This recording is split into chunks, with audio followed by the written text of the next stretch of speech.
Hello, friends, and welcome to the January 28th, 2023 edition of Rantom Thoughts, where sacred cows are grilled and killed for your lunching and munching pleasure. Billy, happy birthday. If you don't see this, I'm going to be calling you soon anyway, so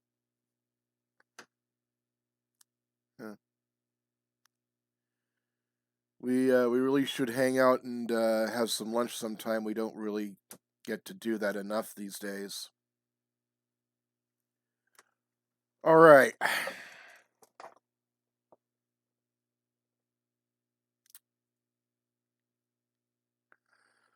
"90 seconds to midnight."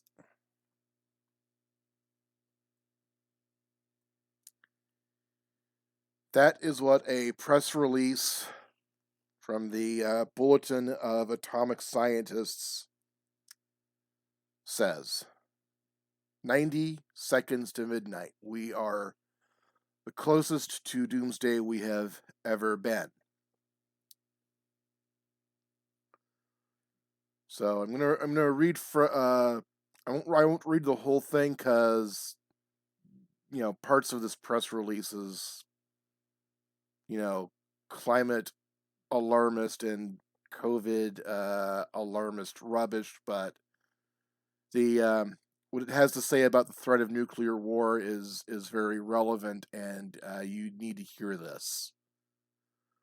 The doomsday clock was set at 90 seconds to midnight, due largely but not exclusively to Russia's invasion of Ukraine and the increased risk of nuclear escalation.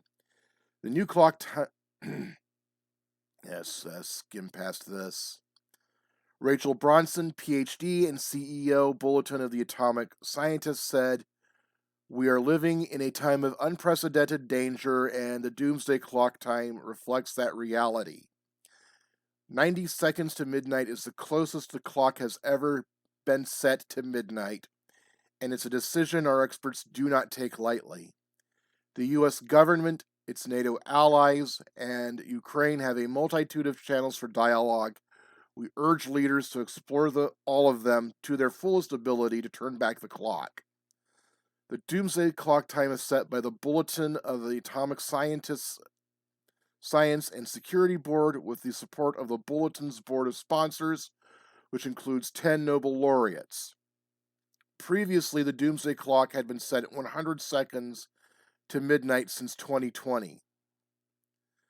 The doomsday clock statement explains that Russia's war on Ukraine has raised profound questions about how states interact, eroding norms of international conduct that underpin successful responses to a variety of global risks.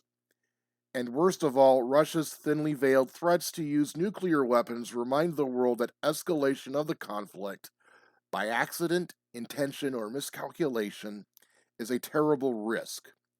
The possibility that the conflict could spin out of anyone's control remains high. Russia has also brought its war to the Chernobyl and Zaporizhzhia nuclear reactor sites, violating international protocols and risking widespread release of radioactive materials. Efforts by the International Atomic Energy Agency to secure these plants so far have been rebuffed. The statement has been translated into Ukrainian and Russian. All right, let's scroll down here. The 2023 Doomsday Clock details other threats and threat multipliers beyond the most immediate risks related to the Russia-Ukraine war. The last remaining nuclear weapons treaty between Russia and the United States, New START, stands in jeopardy. Unless the two parties resume negotiations and find a basis for further reductions, the treaty will expire in February 2026. This would eliminate mutual inspections, deepen mistrust, spur a nuclear arms race, and heighten the possibility of a nuclear exchange. China's considerable expansion of its nuclear capabilities is particularly troubling, given its consistent refusal to consider measures to enhance transparency and predictability. The U.S. Defense Department claims Beijing may increase its arsenal fivefold by 2035 and could soon rival the nuclear capabilities of the United States and Russia, with unpredictable consequences for stability. North Korea has greatly stepped up its intermediate and longer-range missile testing. In late March, North Korea successfully launched an intercontinental ballistic missile for the first time in 2017. In the following months, it also launched numerous other ballistic missiles, most of short range. Perhaps most concerning, on October 4th, North Korea launched an intermediate-range ballistic missile over Japan. Meanwhile, U.S. officials contend that North Korea is preparing to conduct its seventh nuclear weapons test. Iran continues to increase its uranium enrichment capacity, albeit under international safeguards outside the confines of the Joint Comprehensive Plan of Action that once restrained it. This positions Iran closer to a nuclear weapons capability, should it decide to cross that threshold. Returning to the nuclear deal would reduce risks and provide a path forward, and the United States, Europe, and other countries have made reasonable efforts to revive the deal. But instability in Iran and Tehran's support for Russia's war against Ukraine will complicate successful negotiations to keep Iran from acquiring nuclear weapons. India continues to modernize its nuclear arsenal of some 160 warheads, with new delivery systems now under development to complement or replace existing nuclear-capable aircraft, land-based delivery systems, and sea-based systems. Pakistan has an arsenal of similar size, continues to expand its warheads, delivery systems, and fissile material production. The United States, Russia, and China are now pursuing full-fledged nuclear weapons modernization programs, setting the table for a dangerous new third nuclear age of competition. Long-standing concerns about arms racing in South Asia and missile arms races in Northeast Asia complete a dismal picture that needs to be addressed.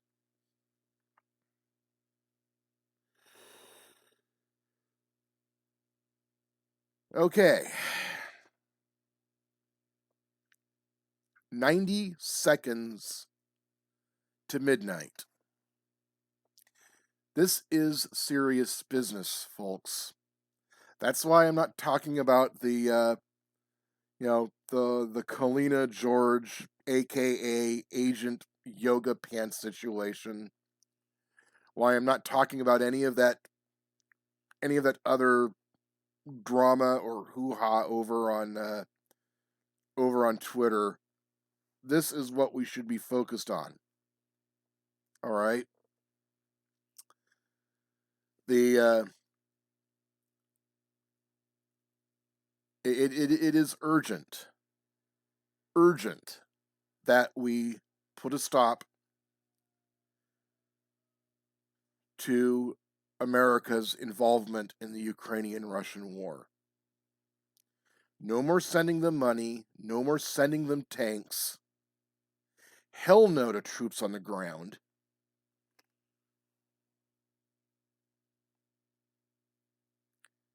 It's none of our business, and we should keep out of it.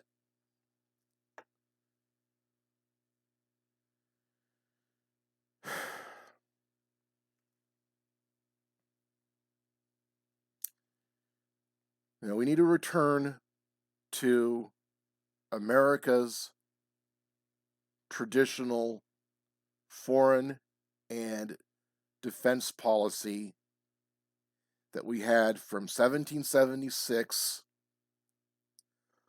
all the way up until 1917. Armed neutrality. No, it's not isolationism. There would still be trade, there would still be diplomacy with the other nations of the world. And no, it won't weaken our national defense. It would actually strengthen our national defense, because our troops and our resources would be here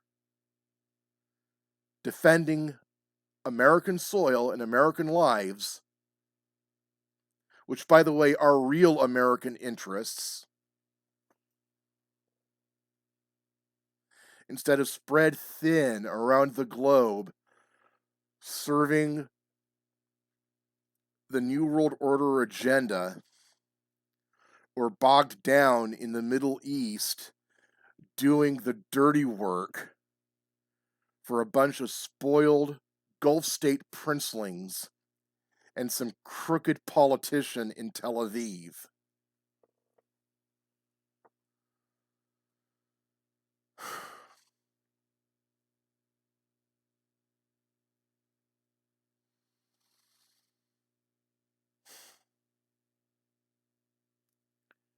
But they're and now with the tanks being sent there, it looks like we're getting closer and closer to midnight.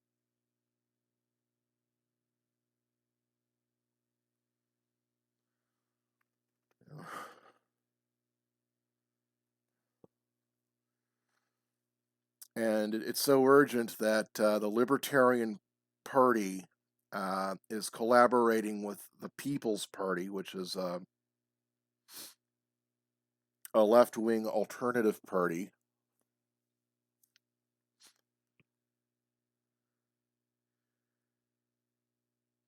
to stage a large anti-war rally on President's Day weekend. Angela McArdle, who's a friend of mine, and Nick Brana, who chairs the People's Party, have been making the rounds through alternative media. I will, doing joint interviews. I will link to some of these joint interviews below.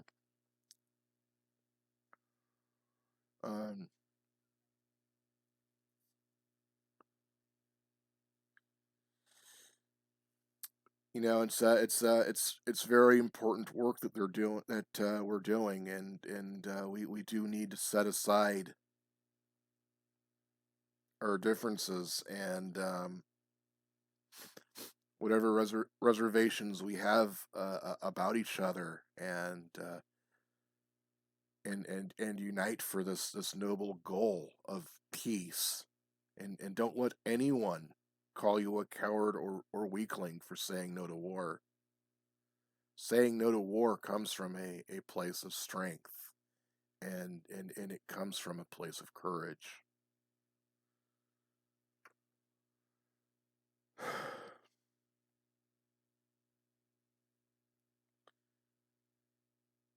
I try to keep this show, secular, because I try to reach as broad an audience as possible, but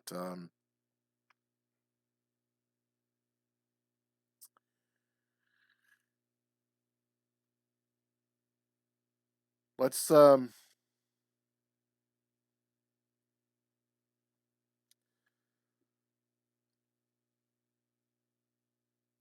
let's have ourselves a silent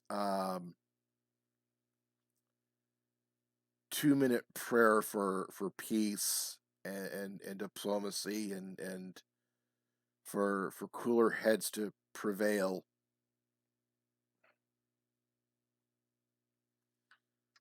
All right, I'll start right now. Just join me by bowing your head and closing your eyes.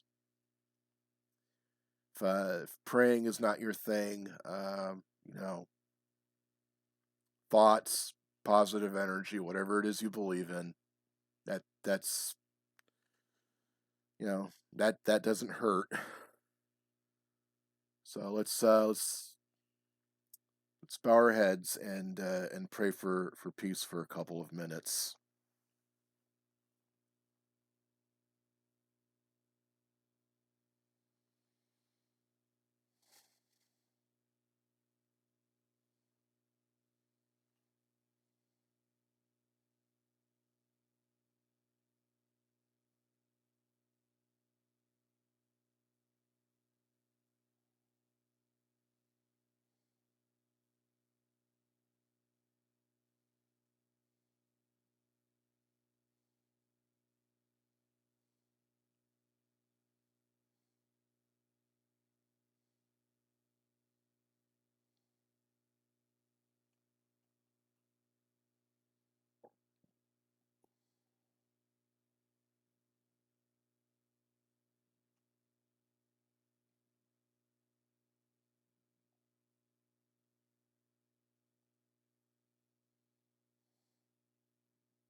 All right.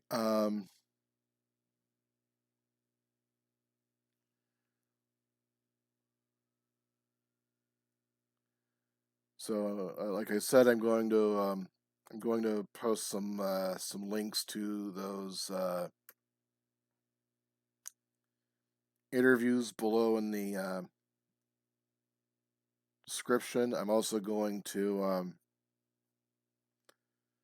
post some links where you can get some more information, in-depth information on the Ukraine-Russian war, so you can arm yourself with knowledge and good talking points when discussing this with people. Antiwar.com, the Libertarian Institute, Scott Horton's podcast, and of course the Ron Paul Institute.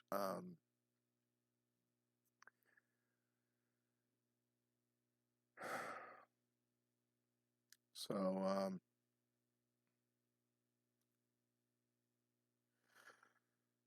I'll try to be less depressing next time.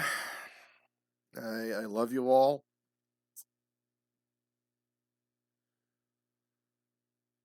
Uh, and I'll see you next time. Think while it's still legal. Keep your BS detector turned on.